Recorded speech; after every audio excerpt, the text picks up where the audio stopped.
Scale একটা ভূমিকম্প হয়েছে এবং এটার উৎপত্তিস্থল ছিল নরসিংদীতে এবং আশেপাশে অনেক মোটামুটি কাঁপুনি হয়েছে। খাগড়াছড়িতেও তার একটু কাঁপুনি আসছে, যদিও অনেক দূরে ছিল। এই কারণে সামনে যে আরও যে বড় ধরনের যদি ভূমিকম্প হয় অনেক লোক ক্ষয়ক্ষতি হবে, মারা যাবে এবং অনেক লোক আহত হবে।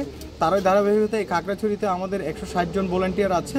এদেরকে আমরা ওই ভলেন্টিয়ারদেরকে আমরা একটু সবার সাথে কথা বলছি এবং তাদেরকে রিফ্রেশ করছি এবং আমাদের যে ইকুইপমেন্টসগুলো আছে সেগুলো ব্যবহার আবার করে দেখাচ্ছি এবং প্র্যাকটিসটা করাচ্ছি।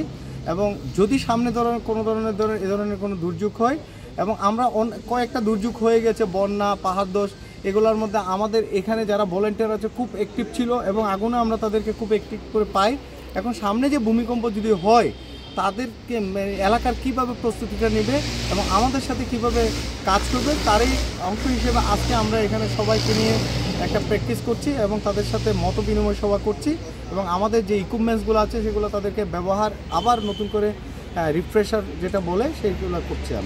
আমরা সাধারণত প্রথম ফাউন্ডেশন কোর্সটা তাদেরকে 3 দিন করে করা হয়েছে, এরপর আমরা একদিনে রিফ্রেশার কোর্স করা হয় এবং অন্যান্য সময়ে আমরা তাদেরকে ডেকে এভাবে মত বিনিময় করি। পাশাপাশি আমাদের যে ইকুইপমেন্টসগুলো আছে সেগুলো তাদের সাথে কিভাবে চালাবে, আবার তাদেরকে দিয়ে অপারেট করে এবং আমাদের টিম সহ কীভাবে সমন্বয় করে কাজ করবে সেই বিষয়গুলো আমরা তাদের সাথে শেয়ার করি। এটা সাধারণত আসলে প্রশিক্ষণটা একবারই হয়েছে এবং প্রতি হয়তো অধিদপ্তর থেকে নির্দেশনা মোতাবেক বছরে হয়তো একবার রিফ্রেশার করা হয়।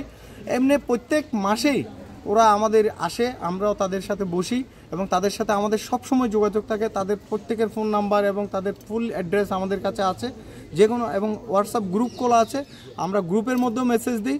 তাদের সাথে কমিউনিকেশন সবসময় হয়, আমরা ফিজিক্যালিও হয় এবং ভার্চুয়ালিও হয়। 160 জন আসছিল আজকে থেকে প্রায় 5 বছর পর্যন্ত। এই 160 জন এর মধ্যে এই বছরে কোনো ভলেন্টিয়ার তৈরি হয়নি। অনেকের দেখা যাচ্ছে যারা আমাদের লেডি ভলেন্টিয়ার আছে অনেকের হয়তো বিবাহ শাদী হয়ে গেছে, তারা এই কার্যক্রমের মধ্যে নাই। আবার অনেক যারা জেন্টস পার্টিসিপেন্ট আছে বা ভলেন্টিয়ার আছে তারা হয়তো বিভিন্ন জায়গায় চাকরি হয়ে গেছে। এরকম আজকেও আমরা দেখেছেন, আমরা সর্বশেষ যে 80 জনকে ভলেন্টিয়ার ট্রেনিং দিয়েছি তার থেকে 35 জন আমরা আজকে পেয়েছি। অনেকে হয়তো এখনও পথের মধ্যে আছে, আরও অনেকে আসছে। অ্যাক্টিভ বলা যায় এখনও 50% ভলেন্টিয়ার আমরা অ্যাক্টিভ পাচ্ছি।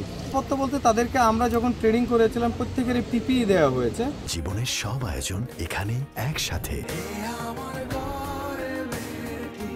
2024 সালে ট্রেনিংটা পেয়েছি। ট্রেনিংটা পাওয়ার পরে আমি আমার ফ্যামিলিতে কীভাবে গ্যাসকে নিয়ন্ত্রণ করা যায় এবং মহড়াও করেছি কীভাবে দুর্যোগের মোকাবেলা করতে হয়, এটা আমরা শিখেছি।